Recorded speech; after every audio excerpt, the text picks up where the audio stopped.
aho rero tugiye kubana namwe mu kiganiro cyacu cya none tukagaruka cyane ku ngamba nshya zo kwirinda covid ndetse no kwita ku bayirwaye. Uyu munsi hari ingamba nshya zafashwe ku munsi w'ejo, harimo na gahunda yo kuguma mu rugo mu mujyi wa Kigali, amasaha yo gutaha hirya no hino mu ntara nayo murayazi. Hari byinshi byagiye bivugwa, hari service zemerewe gukora, hari zitemerewe, hari abantu barabivuga mu buryo butandukanye, ariko kandi n'ibyemezo byasohotse ku munsi w'ejo nyuma y'inama y'abaminisitiri nabyo hari icyo byatweretse. Ariko se nyuma y'ibyo byose izi ngamba nshya zirubahirizwa zite, birakorwa bite, biragenda bite? Hanyuma se uyu munsi ubundi ikijyanye na covid mu Rwanda gihagaze gite? Abanduye bangana bate? Abarembye cyane n'abangana bate? Abari mu rugo bimeze bite? Ubu bwandu bwiyongereye cyane muri iyi minsi bwatewe n'iki? Hari byinshi mwagiye mumbwira cyangwa se munyereka nk'ibibazo mwibaza mwifuza ko nabibabariza, ibyo byose turabigarukaho. Ariko kandi ahari nawe ushobora kuba ntaho wanyuje igitekerezo cyawe, n'umwanya mwiza wo gutangira kugitunganya ko mukanya turaza kubyakira. Mu kiganiro cyacu rero turi kumwe n'abatumirwa bacu ku murongo wa telefone, aho turi kumwe na Dr. Sabin Sanzimana, akaba ari umuyobozi w'ikigo cy'igihugu cy'ubuzima RBC. Dr. tubahaye ikaze mu kiganiro cyacu. Muraho neza, murakoze twakira. Hanyuma kandi turi kumwe na Samuel Dusengiyumva, akaba ari umunyamabanga uhoraho muri Minisiteri y'Ubutegetsi bw'Igihugu cyangwa se muri Minaloc. Samuel tubahaye ikaze mu kiganiro cyacu. Murakoze hande mwiriwe neza. Mwiriweho. Hanyuma rero twihuse, gendi Anne Marie niwe mwiza, namwe aho muri hirya no hino mbahaye ikaze muri iki kiganiro, kandi umusanzu wanyu, ibitekerezo byanyu, ibyifuzo, ibibazo n'inama byose turabyakira. Reka dutangire kuri Dr. Sabe, ase n'utwereka uko uyu munsi covid ihagaze mu Rwanda, aduhe ishusho nyayo. Abarwayi bose ni bangahe? Abari mu rugo bangana bate? Abari kwa muganga bangana bate? Abarembye cyane bangana bate? Dr. Sabe, jambo ni ryanyu. Murakoze cyane. Icyorezo cya covid ngira ngo mu mwaka wa 2020 twawurangije dufite icyizere ko kigenda kigabanuka, ariko tutangiye 2021 ahubwo noneho gikajije umurego ku buryo twarengeje ya mibare y'abantu 10,000 barwaye indwara, tugeze ku bantu 11,000. Hari n'igihe tugeze kugira abantu bakize hafi 95% dusigaranye gusa abantu bagera ku 150 bakirwaye. Hano bifuzaga yuko abantu bose bakira, ariko uyu munsi muri 2011 tukaba dufite abantu 3,700 bari kuvurwa, muri bo 90% bakaba bakurikiranirwa mu ngo. Abamaze kugira ibimenyetso by'igiye imbere cyangwa bakeneye ubuvuzi bwihuse bakaba bashyirwa mu mavuriro yagiye ashyirwaho hano mu mujyi ndetse no mu ntara, aho usanga mu by'ukuri muri aba barwayi benshi dufite benshi bari hano mu mujyi wa Kigali. Tumaze kugira n'ibyago byo gupfusha abantu 146. Mu by'ukuri covid ni icyorezo kibasiye isi yose, ariko mu Rwanda aho twageze ukabona ko ibintu bimeze neza. Nyuma biza gusubira inyuma, ubwo turaza kubiganira ku mwanya ugenda bitwemerera, ariko icyo nakongeraho mu bintu bike kugira ngo ntaza gusubiza n'ibyo mutambajije cyangwa igihe kitaragera. Navuga ko muri aya mezi abiri ashize twabonye izamuka ry'imibare ridasanzwe, aho ku barwayi dufite uyu munsi maze kubabwira imibare 46% yabo mu by'ukuri bagaragaye mu mezi abiri gusa. Ubwo amezi abiri no kwa 12 no kwa mbere cyangwa no kwa 12 n'igice gito cy'ukwa 11 ndetse n'igice no kwa mbere. Ubwo nibyo nahuje byombi nkabibyazamo amezi abiri, ariko ubwiyongere bwatangiye mu by'ukuri hagati mu kwezi kwa 11 nibwo twatangiye kubona imibare izamuka mu buryo bwihuse. Kwa 12 nyuma uyu munsi tukaba hafi 1/2 cy'abarwayi twagize muri aya mezi yose twagize muri iki cyorezo, akaba ari abarwayi bagaragaye muri iyi minsi. Yajya noneho no mu bitabye Imana aho bikaba bibi kurushaho, kuko mu bo twapfushije bose hamwe nababwiye 65% bapfuye mu mezi abiri. Ubwo ni ukuvuga uhereye umunsi ugasubira inyuma mu mpera z'ukwa 11. Ibyo ugasanga ari ibintu biteye ubwoba. Ari nayo mpamvu usanga izi ngamba nyine nazo zafashwe bidasanzwe cyane cyane mu mujyi wa Kigali. Ubwo ndavuga imibare mike nyuma nze gusa n'uwitsa mvuga ko uretse imibare y'abantu tuvuga buri mugoroba tuba twapimye baje kwivuza bafite ibimenyetso cyangwa se abo twapimye ahantu runaka, buri kwezi buriya dukora ubushakashatsi tukajya mu mihanda aho abantu bahurira mu masangano, bari muri bisi tukabasaba ko twagira abo dupima, ugenda n'amaguru, igare se, mu gihugu hose twarabikoze, twabirangije hashize iminsi 2. Dusanga mu by'ukuri icyorezo cyarazamutse cyane, kijya ku gipimo cya 5.2% mu gihugu hose, ariko uwo mubare ukaba warazamuwe cyane mu mujyi wa Kigali aho twasanze mu bantu twapimye dutomboza twasanzemo abantu 12% bafite COVID-19.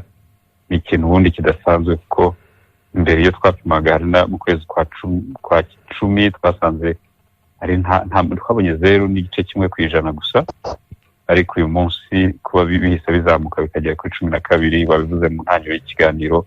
Ni ikintu kidasanzwe. Undi mubare wa nyuma ngiye no gusorezaho ntaza kubarambira nuko twifuje no kumenya niba nta bantu baba barahuye na COVID ariko ntibabimenye.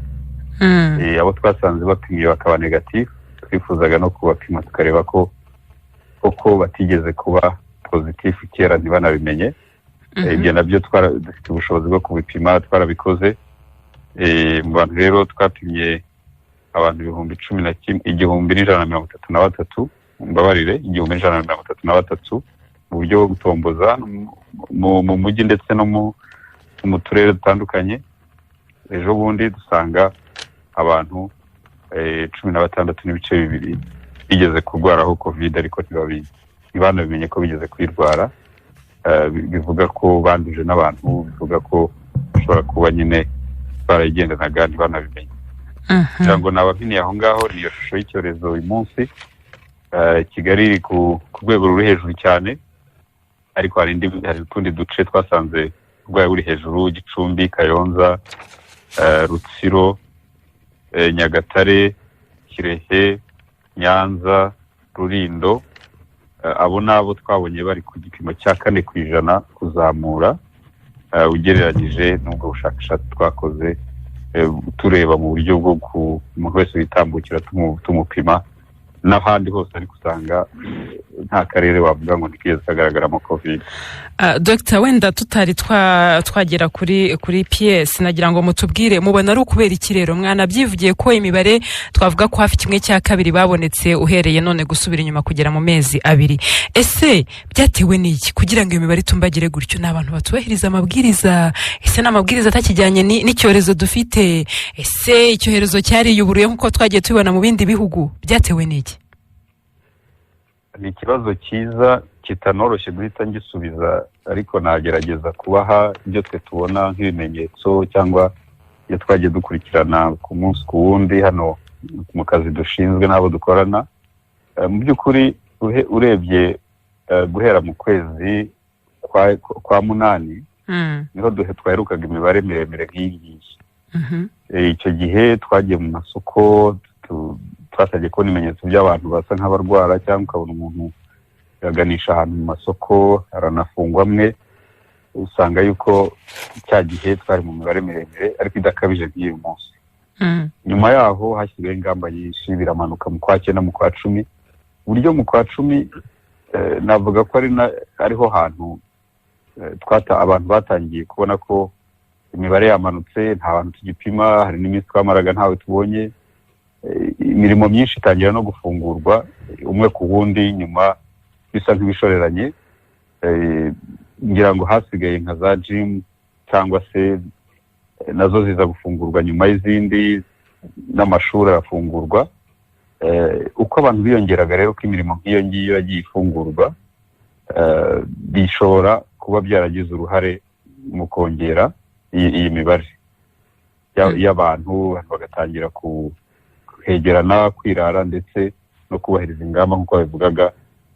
Abantu bagira ikintu kimeze nk'umunaniro cyangwa kurambirwa, hanyuma virusi yo ntiyarambirwa, ahubwo yo iboneraho umanuye agapfukamunwa, wakagize karuvati wakamanuye akagashyira ku kananwa, ari basangira n'undi muri restaurant barebana nta metero n'imwe irimo, urumva ayo macandwe baba bavuga baciranaho ngiyo virusi barayihanye. Iki akaba ari icyiciro kimwe. Ikindi gishoboka cyaba cyaratije umurindi covid kazamuka iminsi mikuru yabaye. Murabyibuka ko ibijyanye n'amakwe, abashyingirwa, basaba byabaye byinshi muri ariya mezi, aho twabonaga ko n'icyorezo kiri kugabanya umuvuduko. Ingero ni nyinshi, abantu bagiye babona amakwe y'abantu 200, 300. Nyuma haza no kuza n'uburyo bwo gupima bwihuse, abantu bakipimisha ariko ugasanga baraca muri humye ababigenzura. Mu makwe abantu ubupfukamunwa bakabushyira mu mifuka cyangwa ntibanabwambare bikwiriye. Ibyo byose abantu benshi babyumva barabyumva. Hariya naho habaye icyuho. Icyuho cya gatatu ari nacyo kitwegereye vuba aha ngaha ni icy'iminsi mikuru. Iminsi mikuru ya Noheli n'Ubunani twarabibonye, nubwo gukora iminsi mikuru bitari byemewe ariko yarakozwe. Bamwe bayikora rwihishwa, abandi bayikora gake, avuga ati aka ntacyo gatwaye, abantu 3, 4 mu rugo basangira ntacyo bitwaye, ariko ugasanga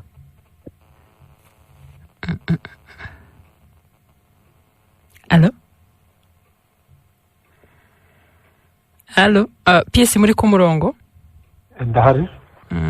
Dr. Sabe avuyeho, ariko wenda turamwongeraho mu gihe twaba tumwongeraho. Reka dusabe abantu kuri technique badufashe. Muramwihanganye gatoya.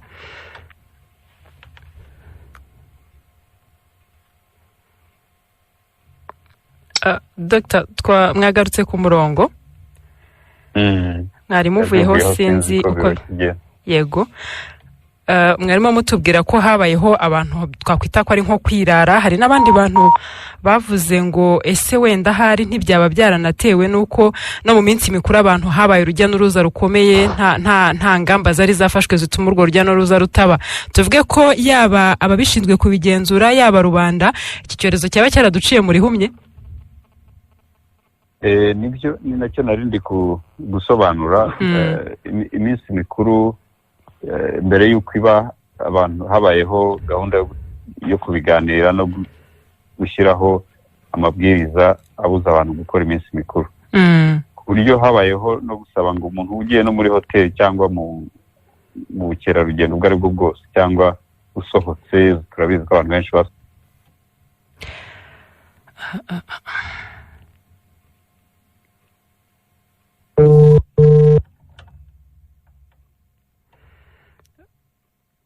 PS yaravuyeho. Yego Dr. Sabe mwakomeza. Yego.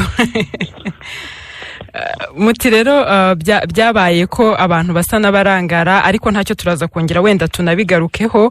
Ahubwo reka noneho duse nabimuka gato tugere no kuri PS atubwire uyu munsi inzego z'ibanze. Nyakubahwa PS, usanga abantu bavuga batari ku ruhare rw'inzego z'ibanze muri bintu n'uruhe.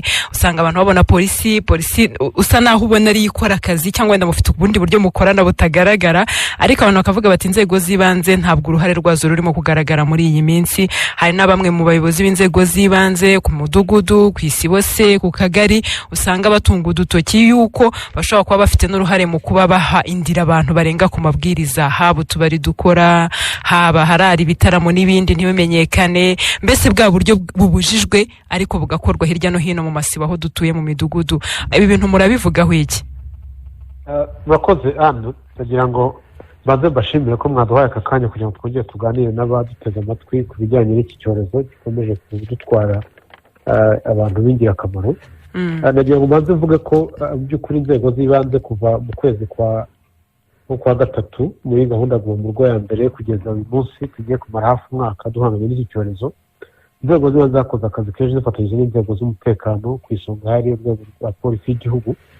Kugira ngo babyibuka neza, covid icyaduka abantu benshi ntabwo bari bamenyereye cyane mu giturage, ntabwo bari basobanukiwe uko ifata, ntabwo abantu bari bazi neza uburyo abantu bayirinda. Icya mbere cyakozwe ni ugukangurira abaturage kwisobanukirwa. Mu by'ukuri ngira ngo uyu munsi wavuga ko abanyarwanda bose bazi neza covid n'uburyo bwo kuyirinda ntabwo yababeshye. kuko niyo uhuye n'umuntu atambaye agapfukamunwa aba agafite mu mufuka kandi muzi ko twavuye n'aho tutari duhari ariko ku bufatanye n'inzego zitandukanye udupfukamunwa twarabonetse tugezwa hirya no hino kuva mu mujyi wa Kigali kugeza mu ntara no ku turere twa kure abantu bose babasha kubona agapfukamunwa.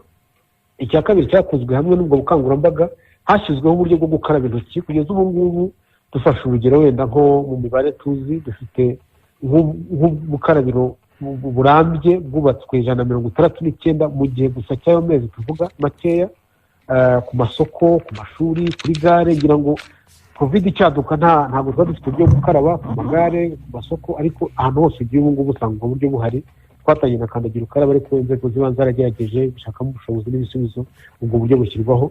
Icya gatatu hari mu by'ukuri n'uburyo bwo gushyira mu bikorwa ibyemezo by'inzego z'ubuyobozi bukuru bw'igihugu cyane cyane ibyemezo by'inama y'abaminisitiri byagiye bigirwamo uruhare n'inzego zibanze ku bufatanye n'inzego z'umutekano kandi twagiye tubibona rwose binagaragara ko bagerageje gukora akazi. Mu by'ukuri icyo umuntu atabura kuvuga ni uko nubwo inzego zaba iz'ibanze ndetse n'iz'umutekano zifite inshingano ikomeye yo gushyira mu bikorwa aya mabwiriza ariko ushyira mu bikorwa amabwiriza ni umuturage, ni jyewe nawe, ni jyewe wambara agapfukamunwa, ni jyewe ushyiramo intera, ni jyewe wirinda kujya ahantu hatari ngombwa cyangwa se hashobora gushyira ubuzima bwanjye mu kaga ko ni nanjye urwara.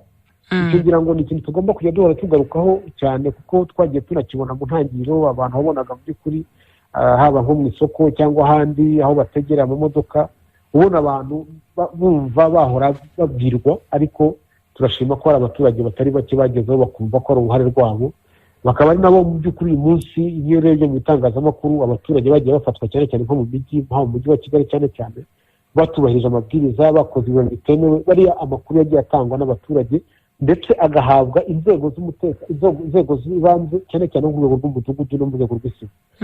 Nubwo hari abaturage bakeya cyane cyane bagiye bagaragaza ko bashobora kuba ari abayobozi bagihisha inyuma ariko n'abagiye bagaragara barahanwe ndetse bafatirwa ibyemezo abenshi banavanwa no mu kazi. Ikiriho rero twumva twavuga uyu munsi aho ibihe bigeze numva atari igihe cyo kureba cyane bitaragenze neza kugira ngo ubuyobozi bw'igihugu inama y'abaminisitiri yaduhaye amahirwe kugira ngo turebe kubyo twarengera ubuzima. Ibyavugwaga ko bishobora kuba bikorwa byose byahagaze ubu ngubu kugira ngo byibuze abantu babe bari mu rugo nibaza ko aho tugeze ubu ngubu ari ugukora ku buryo twubahiriza ibyo dusabwa aka kanya kugira ngo bitaragenze neza haba ku ruhande rw'abaturage ndetse na bake mu bayobozi wenda b'inzego z'ibanze cyane cyane aho mwavugaga buri wese asubize agati impembere dukore ikikwiriye muri uyu mwanya kugira ngo tubashe kurengera ubuzima. Nyakubahwa PS hari n'ibindi bivugwa ngira ngo Dr Sabia nakomoje atwereka uko imibare yagiye itumbagira ariko hari n'ibindi bigaragara iyo umuntu arebesha amaso naho anyura cyane none bikagaruka none ku nzego zibanze nubwo buri wese afite inshingano zo kwirinda no kurinda mugenzi we ariko waruvuze ubukarabiro bwarubatswe ni byiza ariko hari ahantu henshi hari ubukarabiro uyu munsi ushobora kugera ugasanga budakora cyane cyane kuri ano mabutiki hirya no hino acuruza ku masoko se ku miryango y'amaduka atandukanye kwa kundi imbere bigitangira abantu bawaga gukaraba ari itegeko usanga uno munsi abantu basa nababirambiwe wa mugani cyangwa se basa n'abatakibyitaho cyane umuntu akinjira adakarabye cyangwa wagira ngo harimo n'amazi ugasanga nta sabuni ihari mbese bwa buryo bwo kubahiriza amabwiriza by'umwihariko ugasanga ntibikorwa kandi nyamara aho hantu niba umuguzi ahageze akabibona umuyobozi wese bashobora kuba nawe ahagurira umudugudu nuko yego twese biratureba ariko hari abari ku ruhembe kuruta abandi nubwo twese twakwiye kujya ku murongo w'imbere mu kurwanya iki cyorezo. Ibyo byo mubihuza mute no kuba ibikorwa remezo cyangwa uburyo bwo gufasha abantu buhari ariko kubikoresha bikaba ikindi? Murakoze ngira ngo icyo umuntu yavuga uyu munsi nyine imibare iratugaragariza ko habaye intege nkeya ibyo ntawabihakana ibimenyetso byose birabigaragaza rwose icyo mwari muvuze kijyanye n'imyitwarire yaba y'abafite ibikorwa by'ubucuruzi bihuriraho abantu mwari muvuze nk'amaduka amashopusi cyangwa se ahantu hahurira abantu cyane cyane abantu ku giti cyabo ibyo bintu umuntu yabona ko ari ibintu bigaragara ariko ngira ngo aka kanya uyu mwanya tuba tubonye ni umwanya wo kongera kwibutsa ko uruhare rwa buri muntu ni ngombwa cyane. Hano twagiye tubona ugira gutyo ukahagera tujya tubibona nko kuri social media cyane cyane ukabona umuturage mu kibazo kitagenda akakigaragaza ntabwo ari ngombwa ko bigera aho ngaho ariko nibaza ko ubu ngubu uyu mwanya turimo muri iki kiganiro muri aka kanya ku munsi wa mbere wa gahunda Guma mu Rugo mu mujyi wa Kigali ariko n'izindi gahunda zihitira abaturage hirya no hino mu turere ni umwanya wo kongera kuvuga ngo niki gikwiye gukorwa aka kanya. ariko noneho tukanavuga ngo dusangire inshingano koko inzego z'ibanze ubu ngubu hashyizwemo imbaraga ubu muri iyi minsi cyane cyane kuva nko mu cyumweru gishize hakozwe ubugenzuzi budasanzwe cyane cyane inzego za hariya nyine ibintu bibera ku rwego rw'isibo no ku rwego rw'umudugudu abayobozi baragenda barareba baributsa ndetse abantu bamwe baranahanwa kuko burya hari igihe habaho kwibutsa ariko hari n'igihe haba hakenewe ko abantu bahwiturwa hakoreshejwe ibihano nabyo birakorwa ariko ubu noneho byari bigeze igihe uko tumaze kubona imibare nk'uko babitubwiraga mu nzego z'ubuzima bigeze igihe noneho nawe nanjye aho ugeze ugasanga nta mazi ahari wabigaragaza hari aho ugera ukabigaragaza n'abaturage tubona ahura agira nko mu iduka yasanga amazi adahari agahita avuga ati ngewe iduka simbyinjiramo yamubwira ngo mwishyure akoresha amafaranga akamubwira ati ibyo sinkibikora njye simbyemera ibyo bigaragaza ko mu by'ukuri twagenda dufatanya mu nshingano ariko icyo mwari muvuze nicyo tuboneyeho umwanya wo kongera gukangurira abayobozi b'inzego z'ibanze cyane cyane bamutwara sibo n'abakuru b'imidugudu kuko buriya hariya niho ibintu bibera muri urwego rw'umudugudu ni urwego mu by'ukuri umuntu ashobora umuyobozi warwo ashobora gukurikirana akanagenzura neza bitamuvunnye ko aya mabwiriza yubahirizwa kandi ibyo burya abakuru b'imidugudu bagaragaje ndetse n'abandi bayobozi babakuriye bigenda byubahirizwa numva rero muri aka kanya uko twongera kwibutsa abaturage inshingano yabo natwe abayobozi ku rwego rw'ibanze twavuga ngo twongere dushyiremo imbaraga aho twadohotse abantu bongeremo imbaraga noneho ariko uko twibutsa abaturage tunongere turebe ibyo twakoraga mbere nk'uko bivugaga uko bimeze ubu ngubu bityo turebe ko twagarura ibintu mu buryo kuko biragaragara ko byari byagiye ruhande. Urakoze cyane PS uyu munsi ni nawo munsi wa mbere wa gahunda ya guma mu rugo cyane cyane mu mujyi wa Kigali n'amasaha yahindutse yo kugerera mu rugo hirya no hino mu turere usanga harashize igihe abantu basa n'abakora nk'uko Dr Sabe yabivugaga ndetse n'imirimo ikomeza ku rugero runaka rugenda rwemezwa n'inzego zibishinzwe ariko uyu munsi murabona situation imeze nijoro mu kiganiro aho Minister Shyaka yarari yagaragaje ko abantu mu mujyi wa Kigali n'ubundi babeshwaho no kubyuka akajya gushakisha abenshi uyu munsi aba bantu barabigenza bate yahoza avuga ati ntibakuka umutima hari uburyo buhari ubwo buryo buhari bumeze gute muteguye gute gufasha abantu dore ko mu cyiciro cya mbere guma mu rugo byarabaye hagira uburyo bafashwamo uyu munsi ho bimeze bite murakoze ngira ngo uyu munsi wari umunsi wa mbere wa gahunda guma mu rugo hari uburyo bwagiye bukoreshwa bonye abaturage hirya no hino bagerageza nabo kwitegura hari abari bashije kuhako kubivuga hari ababagaho mu buryo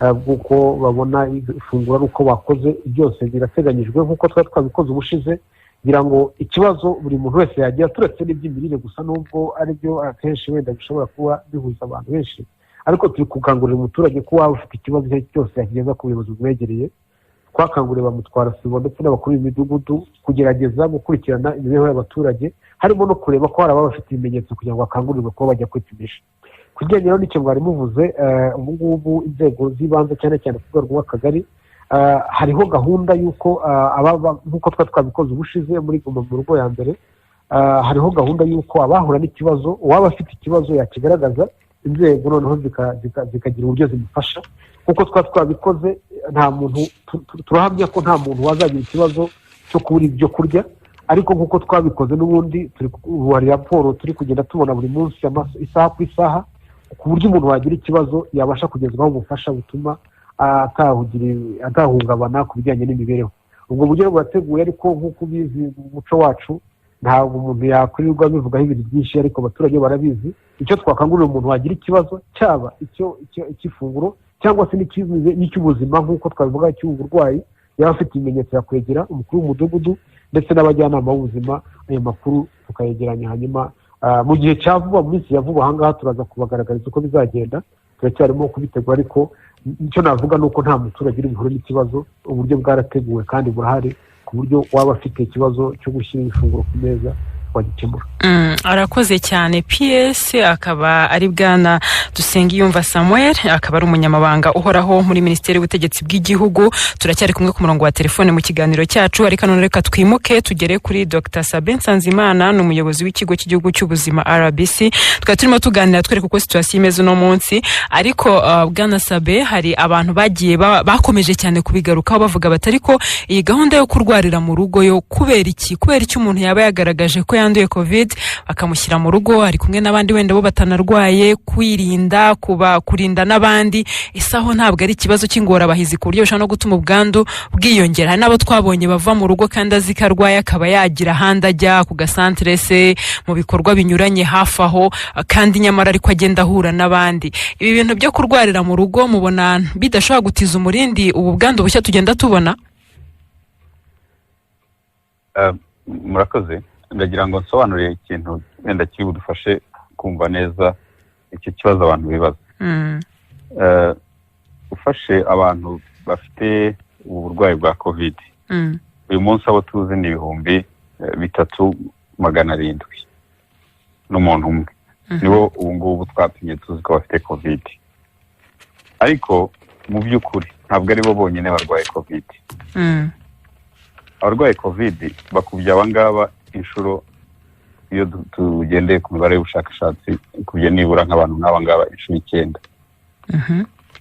Ni ukuvuga ngo tubona umwe ku bantu 10 barwaye niwe dupima.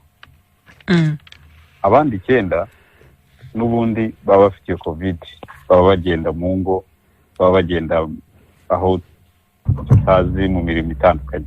Ari nayo mpamvu y'amabwiriza yo kuvuga ngo shyiraho agapfukamunwa kawe uzi niba utayifite cyangwa uwo mugiye guhura atayifite. Ari naho hantu hadufasha kurinda ko iyi covid idasandagurika ngo ikwire mu bantu bose. Wa wundi umwe ku bantu 10 rero bapimye tugasanga afite iyo ndwara, afite iyo covid, ni abangaba 3,000 birenga uyu munsi dufite. Aba bantu muri bo 10% nibo bagaragaza ibimenyetso, abandi nta n'ibimenyetso bagaragaza. Hari n'igihe umubwira ko arwaye agashaka no kukugisha impaka bitewe n'uburyo bamupimyemo, usibye ko abenshi ubu ngubu tubapima bijyanye kwa muganga kubera ko yarwaye keka gripe, ni na byiza ko batangiye kubimenya. Igihe rero abo bantu batarembye batarwaye, umubwira uti genda ujye mu rugo kugira ngo tubone n'umwanya wo kuvura abandi barembye, kuko batangiye nabo kutubana benshi. Iyo nta nubwo ari gahunda y'u Rwanda gusa, ni gahunda yagiye ikoreshwa mu bihugu byinshi byo ku isi. Kubera iki? Kuko ufite covid wese nta nubwo twabona aho tumushyira, icyo ni kimwe. Icya kabiri, nta nubwo dukeneye kumutwara kuko ubuvuzi akwiriye yabuhabwa ari niwe mu rugo. Ahubwo ikibazo nyamukuru uvuze numva twanashakira ari naho twashakira igisubizo, ese kuki umuntu bamubwira ngo urarwaye covid ijya mu rugo, uhawe amabwiriza, uranahamagarwa buri munsi bakabikubwira, ariko ugaca muri humye inzego zibikurikirana ko nta jisho rikuri hejuru, nta kamera ikuri hejuru, warangiza ukigira mu zindi gahunda zawe. Aho rero niho hazamo imyitwarire no kubahiriza ubuzima bw'abandi. Ari naho dusaba yuko abantu batwumva, biranababaje nyine ko abanyakigali abenshi twagiye tubona bica izo gahunda, harimo ndetse n'abashinzwe no kuzubahiriza, ugasanga yabonye ko ari positif ariko akavuga ati reka nikomereze gahunda zanjye. Abo barahari, ntabwo ari benshi ariko barahari. Ngira ngo uko abantu banga no gukoresha agapfukamunwa neza, ntibitangaje no kuba hari uwaba yabwiye kuguma mu rugo akaba yanasohoka. Ariko ingamba twashyizeho ngira ngo ni na byiza ko turi kumwe na PS Minaloc. Hari ubutumwa twateguranye hamwe tubushyikiriza inzego zose z'ibanze n'abajyanama b'ubuzima. Ubu umuntu uzajya arwara covid azajya amenyeshwa izo nzego z'ibanze z'ubuzima, abajyanama baba bamufite kuri list, bamenye ngo kwani Mari ararwaye, ntabwo ari busohoke, bitagombereye ko bituruka kuri command post cyangwa kuri RBC cyangwa kuri Minisante. Uwo muntu rero muturanye mutwara sibo n'umujyanama bazajya baba bazi ko muri uwo mudugudu bahafite umurwayi utagomba no gusohoka. Icyo nicyo twavuguruye kugira ngo gikemure icyo kibazo. Ibiyongeraho ari n'uburyo agasaha keza cyane kazajya kambikwa abantu. Twari twarageze aho tubona yuko abenshi abantu babi na kese zanagabanutse, ariko uyu munsi iyo saha umuntu wese azajya arwara ayambare, azayisubize yakize kugira ngo ayitize n'abandi bityo twe gukwirakwiza uburwayi. uvuga ngo iyo saha izajya bafasha kumenya aho wa muntu ari cyane rwose uramenya aho ari yanahava ukabibona ko nta bandi bantu yagiye kuba yateza ikibazo. ngira ngo iki ni ikintu abantu bifuje cyane bati kuki umuntu ashobora kurwara bikabibanga. Inzego z'ubuzima mwavugaga ko nyine uburwayi bw'umuntu nyine kode yanyu bagenga ifite uko ibigena, ariko ni byiza ubwo bigiye kumenyekana nibura ababishinzwe bakaba bazi ko hari umuntu urwaye n'uburyo bwo kumugeraho bikoroha. Ibi rero bihise binahura n'icyo nashakaga kubaza. Uyu munsi umuntu wagaragara ko arwaye cyangwa se yumva bya bimenyetso byose dukomeza gukangurirwa kwisuzuma no kubyumva niba kuko biharuka wanyarukira kwa muganga kugira ngo cyangwa igihe wumvise kitameze neza nkuko mujya mubidukangurira. Kandi uburyo bwo kugenda muri no minsi yo kuguma mu rugo cyane cyane muri Kigali ntibyoroshye. Mbere nibura habagaho kuguma mu rugo, ariko abatwara abantu ibintu nk'ibyo bakaba bagenda wenda nka taxi voiture n'ibindi, ku buryo wamukenera yamenya ati ndahamagara iyi agence izifata umuntu imugeze kwa muganga byoroshye. Ubu uyu munsi biraza kugenda gute? So abantu bashobora kugirira ikibazo mu rugo, wenda nabo barwayi basanzwe bari mu rugo ntibiri bugorane kuba yagera kwa muganga? Twarabiteganije.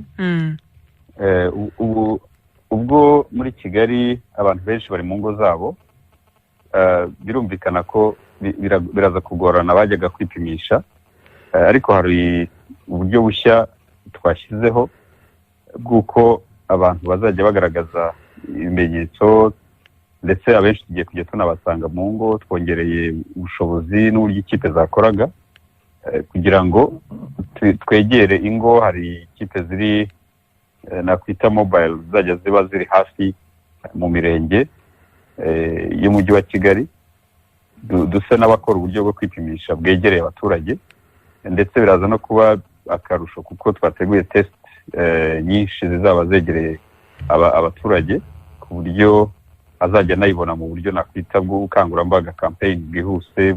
Wenda n'uwabaga afite ikibazo cyo kuba yabasha kwishyura n'iyo test cyangwa urugendo yari gukora ajya ayigeraho, biraza kuvamo icyo gisubizo. Hanyuma ibyo birumvikana turabikora muri iki gihe twahawe. Ubundi habaye nka lockdown nk'iyi ngiyi, ni umwanya w'inzego z'ubuzima bwo kwihutisha ibyo twakoraga. Tukabikora vuba vuba, twihaye intego, twihaye target y'amatest ugomba gukora n'abantu tugomba kumenya ko batarembeye mu ngo.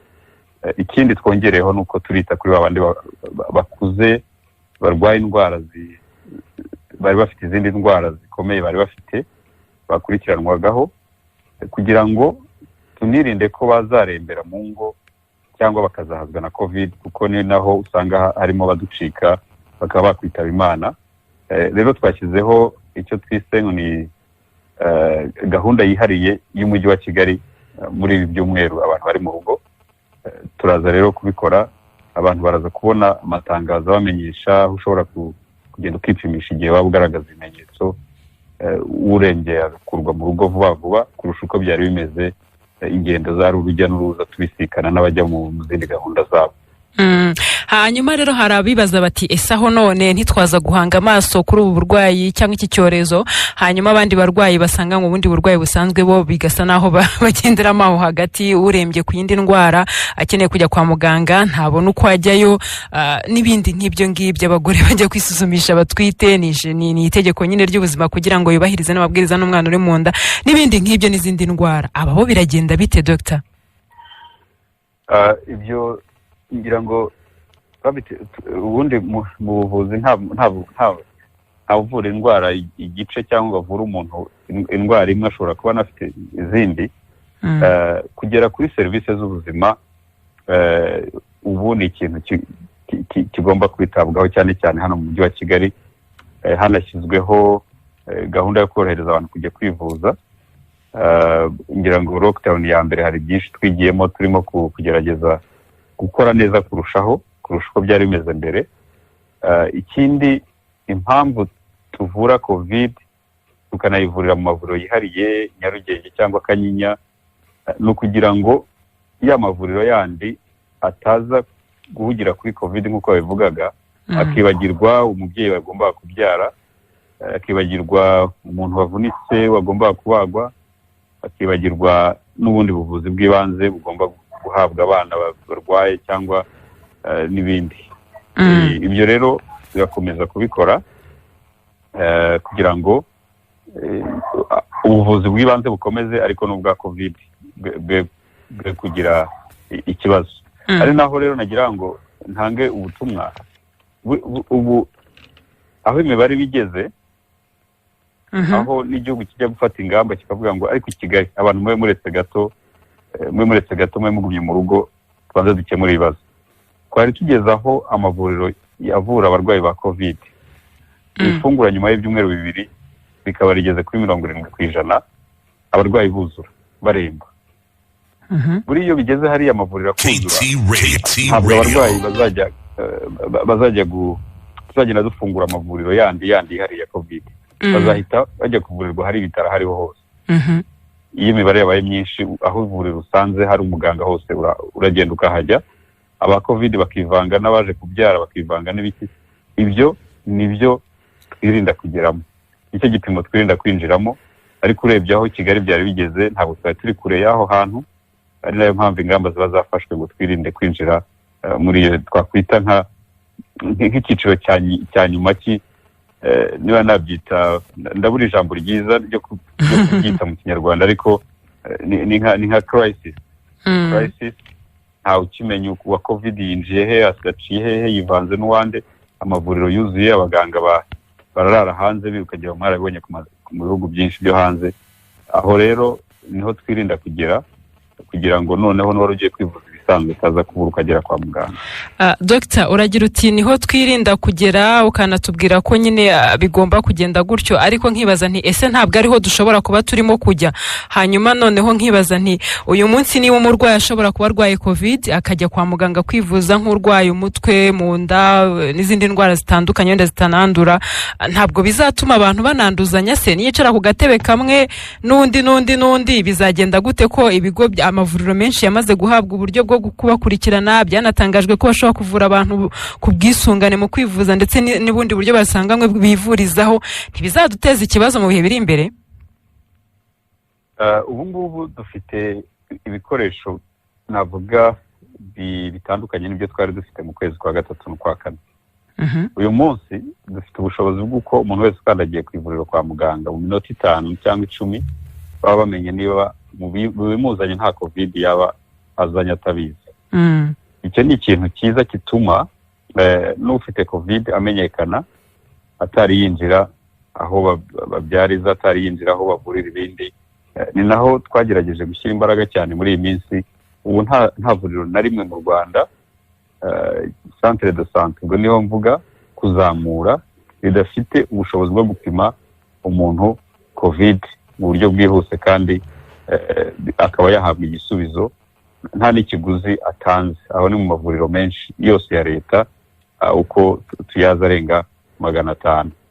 Ibyo rero birasa nk'ibisubizo icyo kibazo wari ubajije.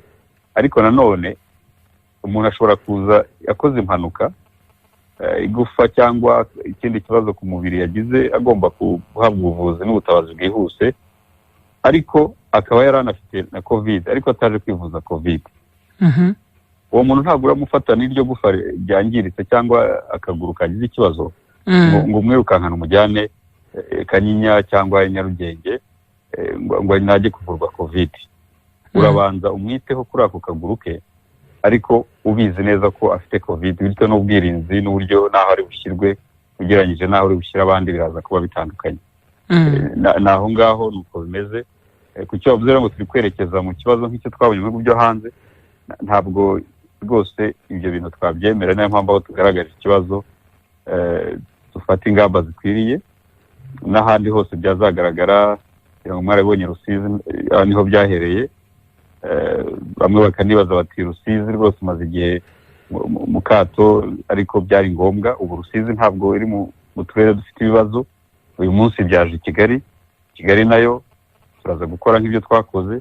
N'ahandi bizagaragara tuzabikore twirinda yuko iki cyorezo cyatujyana mu ibyo bibazo, kandi turi kwerekeza ku rukingo ari narwo ruzadufasha nyine kurangiza uru rugamba.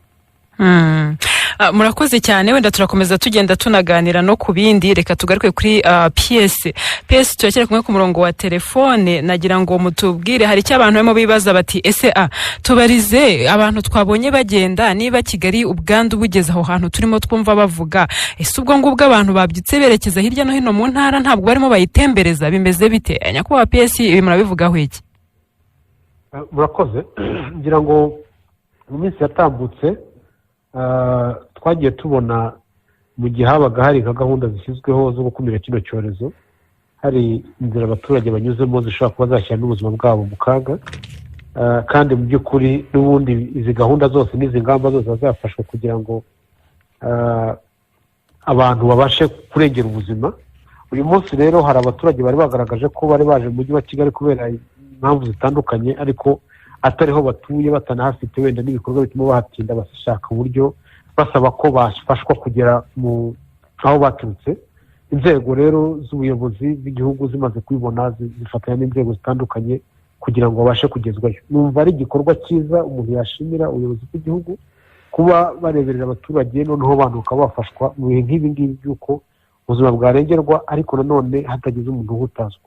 Ku bijyanye rero no kwirinda nk'uko mwabibazaga nibaza ko ni uruhare rwa buri muntu. Ikiriho cyo ni uko uburyo bagiyemo bwari uburyo nk'uko mwabibonye mu bitangazamakuru bwari uburyo burimo umutekano abantu bahanye intera bihagije ariko nibaza ko nta n'ikivuga ko rege Kigali ariho honyine iri kuko covid biragaragara kuri mu Rwanda hose. Nibaza ko bigaruka nyine ku byo twahoze tuvuga kare by'uko buri muntu agomba kwirinda ntugire umuntu wizera ngo uvuge ngo uyu nguyu kuko ari uwa hano mu mudugudu w'iwacu mu karere k'icyaro nta covid afite ngo ni indwara y'i Kigali. Ntabwo ari byo. Covid ni indwara y'ikiremwamuntu umuntu wese ashobora kuyandura ndetse n'ahantu hose ihari. Tukavuga ngo yaba twafatanyaga kugira ngo muri iyi minsi amabwiriza ari gutangwa abantu bayubahirize neza twese byadufasha. Nyakubahwa PS nijoro mu myanzuro yasohotse mu byemezo by'inama y'abaminisitiri banavugaga ko muri iyi gahunda yo kuguma mu rugo cyane cyane mu mujyi wa Kigali ko hari gahunda cyangwa se imirimo imwe n'imwe izemererwa gukora bitewe n'ibyo mwaba mwagenzuye mukabyemeza ndetse biri no mu nshingano za Minisiteri y'Ubutegetsi bw'Igihugu kubitangariza rubanda. Iyi mirimo yo umunsi wa mbere urarangiye imirimo yemerewe gukomeza ni iyihe gahunda zemerewe gukomeza muri rusange byo bimeze bite byo mutangariza basabye gutangariza rubanda birabageraho ryari? Murakoze cyane mu by'ukuri birabageraho vuba ariko wenda tunahereye ku myanzuro y'inama y'abaminisitiri hari ibintu n'ubundi yari yagaragaje ko byemewe. Ahangaha umuntu yabasha nko guhera kuvuga ku bijyanye na gahunda z'ubucuruzi bw'ibiribwa. Ibyo byo biragaragara ko abantu bacuruza ibijyanye n'ibicuruzwa by'ibiribwa ndetse n'ibindi bifasha gutunga abantu bakomeza gukora kugira ngo nk'uko byanagenze ubushize byaragaragara ko hari n'uburyo bagendaga bafashwa ku buryo hatagira ahantu na hamwe mu mujyi wa Kigali cyangwa se no mu turere habura ibiribwa. Ikindi kigaragara ni uko ikintu kijyanye n'amaresitora nacyo kirimo kiravugwa kugira ngo burya hari abantu bashobora kuba badatunzwe gusa n'ibiribwa badateka babaho mu buryo bashobora gufungura amafunguro yateguwe n'amaresitora cyangwa se n'abandi baba bari ku mirimo. Izo serivisi nazo zirimo zirakomeza.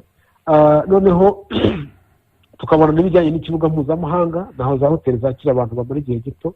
Ibyo nabyo bifite uburyo biri gukomeza gukurikiranwa ariko n'ibikorwa by'ubuhinzi n'ubworozi hari abaturage bafite ibikorwa by'ubuhinzi n'ubworozi hano mu mujyi wa Kigali ariko ndetse no mu turere hirya no hino bakomeje gukora ariko n'ibindi bikorwa cyangwa se n'izindi serivisi zifite aho zihuriye n'ibibi twavugaga ndetse n'izindi z'ingenzi nk'uko mwabivugaga rero. Amakuru yabyo araza gutangazwa vuba rwose. Nibaza ko tutakongera kugira ikiganiro nk'icyo ataratangazwa. Ndumva urwego rubifitiye ububasha nirumara kubitangaza abanyarwanda baza kubisobanurirwa ariko turebye no muri iyi myanzuro y'inama y'abaminisitiri ikigaragara mu by'ukuri ni uko abantu icyo dusabwa cyane ni ukugerageza kubahiriza kwirinda ko twagiye tubona mu byatambutse abantu bonagira gutya akarambirwa rwose. Urebye icyo gihe twari tutaragira n'imibare nk'iyo dufite uyu munsi rero nibaza ko nta rwitwazo umuntu yagira. Numva dukwiye gufatanya kuko igikomeye ni uburyo tuzafatanya muri ibyumweru bibiri hakagira impinduka igaragara uburyo imibare yagabanuka tukongera tugategura n'uburyo abana bajya ku ishuri, tukongera tugatangira gahunda z'ubuzima bwo guteza imbere igihugu no kwiteza imbere. Nibaza ko ariho twashyira imbaraga nk'uko mwabibaje rero rwose izo gahunda, ayo makuru araza gutangwa vuba, ariko ndagira ngo dukomeze dushyire imbaraga mu gusobanura uruhare rwanjye nawe buri muntu wese mu kubahiriza amabwiriza n'uko byagenda nyuma y'ibyumweru 2 ko ari twe twenyine tubifitemo uruhare.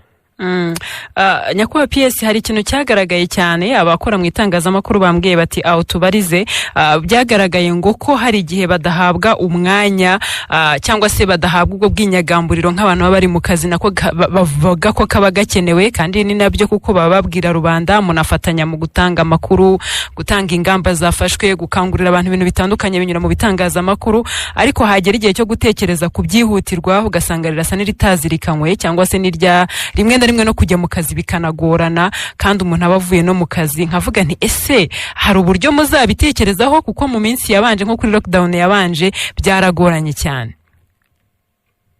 Murakoze. Ndagira ngo icyambere tubanze twese tumenye ko dukwiye gufatanya tukorohereza inzego z'umutekano ndetse n'inzego z'ibanze ziri mu kazi.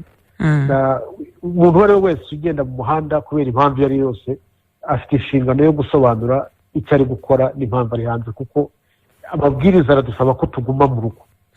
Icyo ni icyambere. Icya kabiri ni uko by'ukuri nibaza ko urwego rw'itangazamakuru rufite n'uburyo rusanzwe rukora n'inzego z'ibanze ndetse n'inzego z'umutekano, cyane cyane urwego rwa polisi biturutse mu Rwanda Media Council, ya nama y'igihugu y'itangazamakuru igenzura ikabafasha uburyo bwo kuvuga ngo uyu munyamakuru afite gahunda yo gukora ibi, kuko ntabwo wavuga ngo umuntu wese, kuko iyo bigenze gutyo by'ukuri biza kurangira usanga havutsemo ingorane, kuko buri wese mu kazi ke akora ashobora kuba afite ibintu byihutirwa yakora. Ariko uyu ni umwanya wo kugira ngo by'ukuri ibintu dushobora kuba twakora bitadusabye ko duhaguruka, ibintu tudashobora kuba tutabikoze nta kintu cyakwangirika, twaba tubyihanganiye mu gihe gitoya. Ariko nk'uko babivugaga, akazi k'itangazamakuru ni akazi gafite n'uruhare runini muri iki bikorwa kirimo byo kurwanya covid, gukomeza gukangurira abantu kwirinda.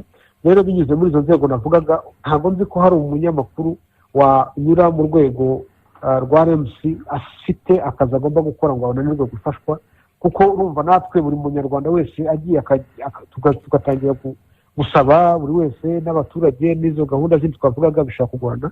Ariko numva uwo murongo wari usanzwe ukoresha, dufite amakuru y'uko ariwo murongo wakoreshwaga, umunyamakuru ufite akazi. No muri iyi minsi abantu bataga saa 2, umunyamakuru wabaga afite akazi nyuma ya saa 2 yanyuraga muri uru rwego ndetse rukagera inzego zabo, cyane cyane urwego rwa polisi. Mwabonye ko no mu myanzuro y'inama y'abaminisitiri ivuga ko kuri ya ngingo ya A ko abantu bifuza kuba bagira ingendo zirenga kuri aya mabwiriza, polisi y'igihugu ari bitangira uruhushya. Ubwo rero nibwo buryo bwonyine buhari. Umuntu wese uwo ari wese uri gushaka kuba yafite igikorwa yakora yumva gikomeye yakwiyambaza urwo rwego, ariko ku itangazamakuru byo biranoroshye kuko usanzwe bufite n'urwego n'ubundi rubareberera kandi rukorana neza n'inzego.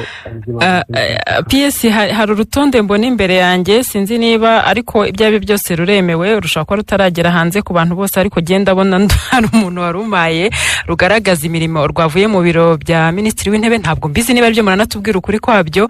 Hanyuma abantu bagenda bagaragaza bati se kubera iki hano? Ubwo nibyo mpise mbona ku bijyanye n'ibikorwa by'ubwubatsi n'ibindi. Muri lockdown ya mbere bari baretse ibikorwa bimwe n'imwe byo kubaka birakomeza, ariko uyu munsi ndabona harimo ibikorwa bijyanye n'imishinga ya leta cyangwa n'indi mishinga migari, ariko abubaka ku giti cyabo, hari abari bageje amazu yabo mo hagati, hari ibintu nk'ibyo. Imvura nayo ntabwo irimo yoroha, bishobora kuzabahombera.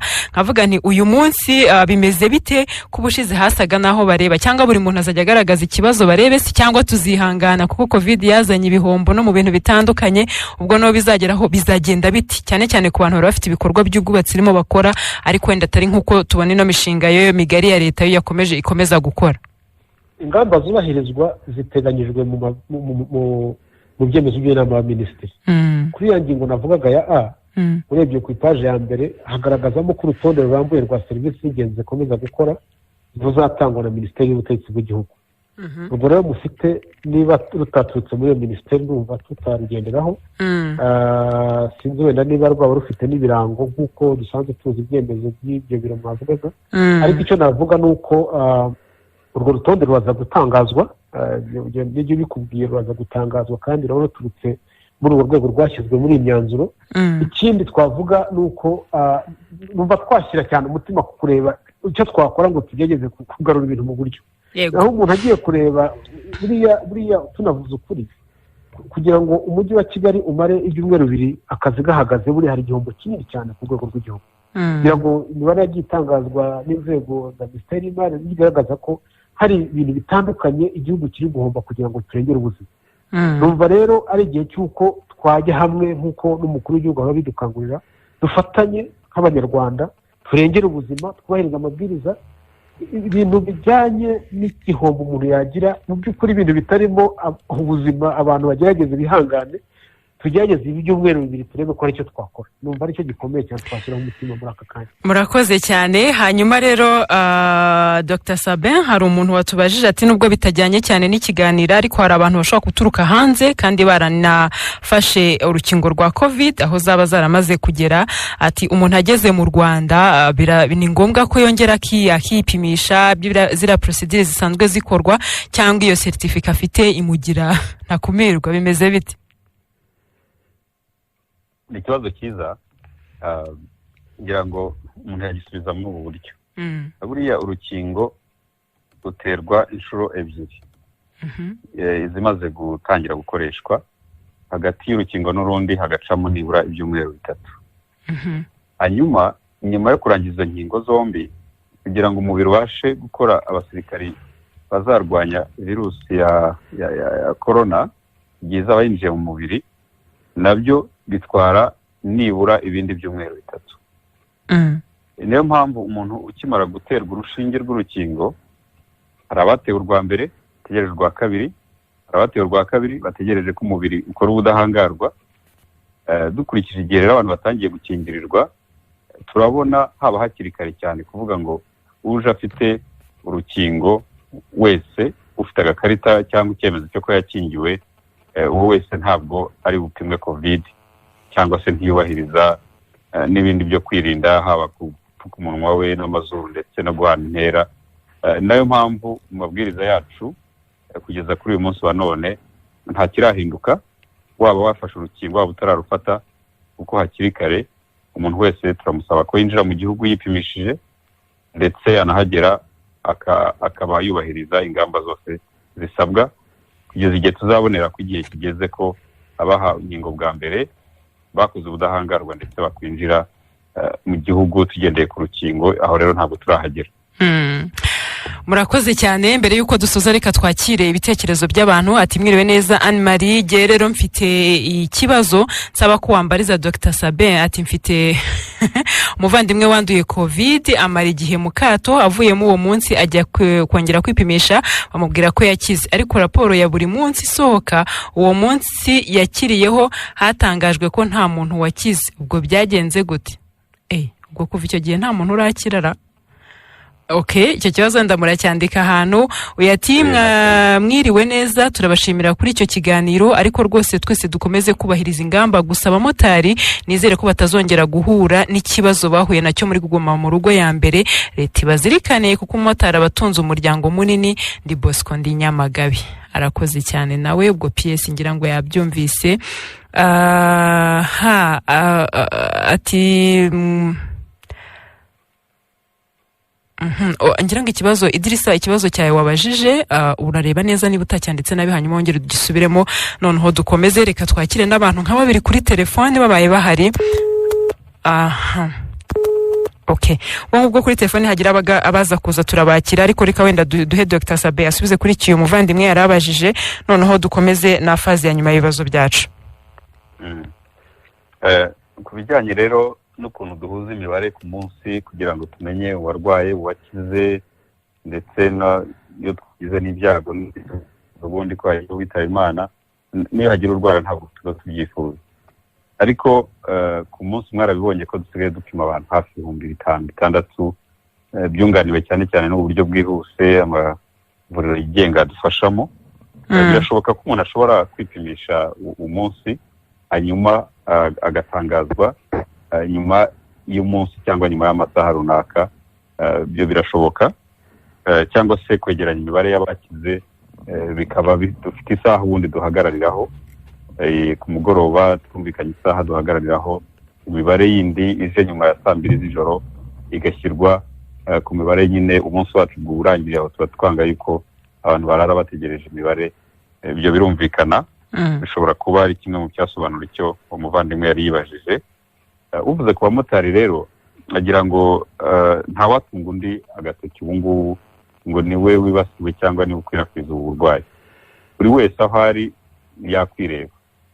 yakwireba kuko ushobora kuba wibwira ko abandi ari bo bibasiwe cyane kandi aho uri ari wowe ushobora kuba wibasiwe bitewe na gahunda ubamo.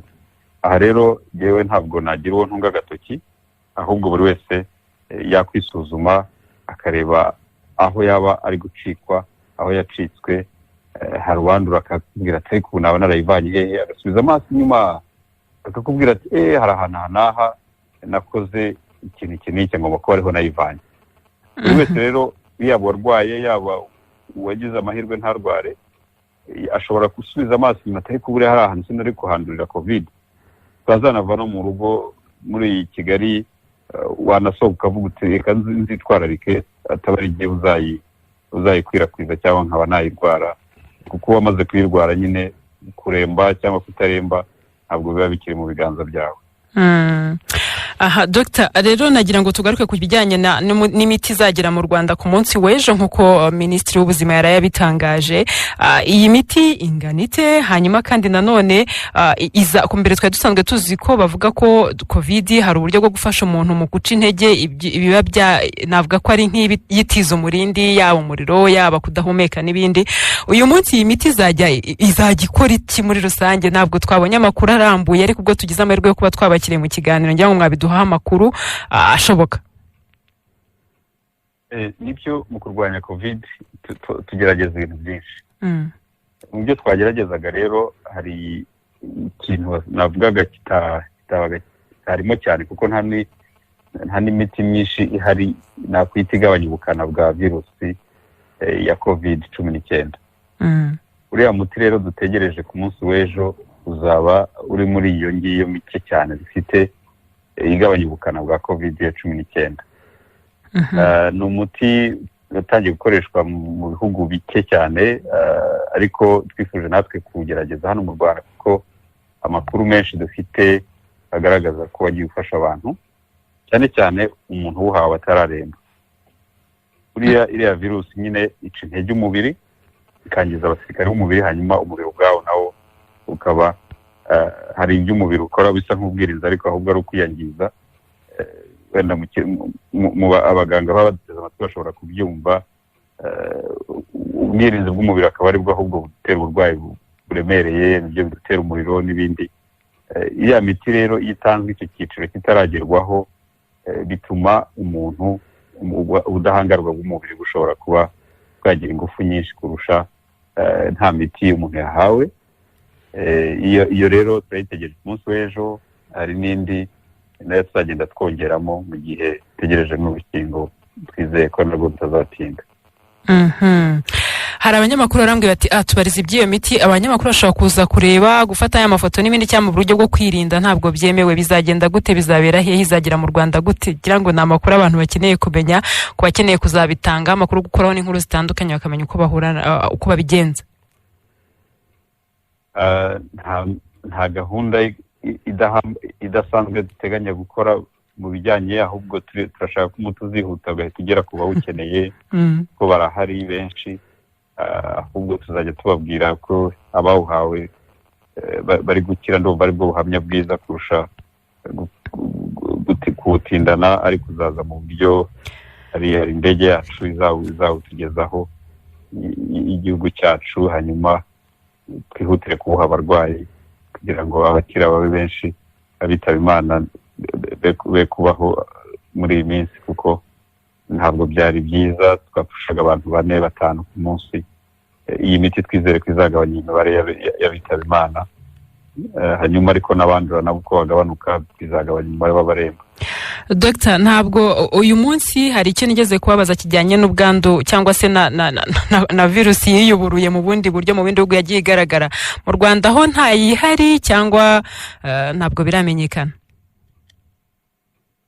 iyi virusi ubundi muri kamere ya za virusi tumenyereye zihinduranya buri munsi n'iyi rero byari bizwi ko izihinduranya ubundi tujya tugira amahirwe ikihinduranya icika intege hanyuma ikazagera abantu bakayimenyera ntiyice n'abantu nuko byagendekeye iyi ngiyi tuzi ikunda kudutera ibicurane mu by'ukuri yatangiye ubundi nayo yari virusi yica abantu benshi kera iyi COVID-19 rero ubundi COVID-19 wenda tunasobanure ko ni indwara ni uburwayi coronavirus disease iriya uburwayi disease virusi yitera ubundi yitwa SARS-CoV-2 nk'uko tuvuga ngo HIV itera sida iyo tuvuga COVID-19 ni nk'abavuga sida ubundi virusi uko tuvuga HIV twagakwiye kuba tuvuga SARS-CoV-2 ngira ngo biragoye no kubivuga iriya virusi rero iyi SARS-CoV-2 yihinduranya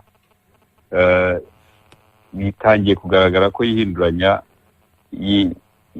iba mbi kurushaho igira ubukana bwinshi hamwe na hamwe ku isi byagiye bigaragara mu Bwongereza byaragaragaye muri Denmark mu kwezi kwa 10 biragaragara muri Spain biragaragara muri Afurika y'Epfo muri Nigeria n'ejo bundi muri Brazil ubu rero birashoboka ko n'aha ngaha haba hari virusi ihinduranya mu bipimo tumaze gukora kuko biranagoye cyane kuko ugenda ureba buri sample cyangwa buri gipimo kimwe ku kindi kandi kimwe gikorera isuzuma ritinda cyane rinasaba abahanga tudafite benshi n'imashini dufite imashini nto ikora ibipimo bitari byinshi cyane kuri urwo rugero ntabwo turabona iyi virusi yihinduranyije ifite ubukana bwinshi ariko ukurikije uko abarwayi bari kuremba n'uburyo bukwirakwira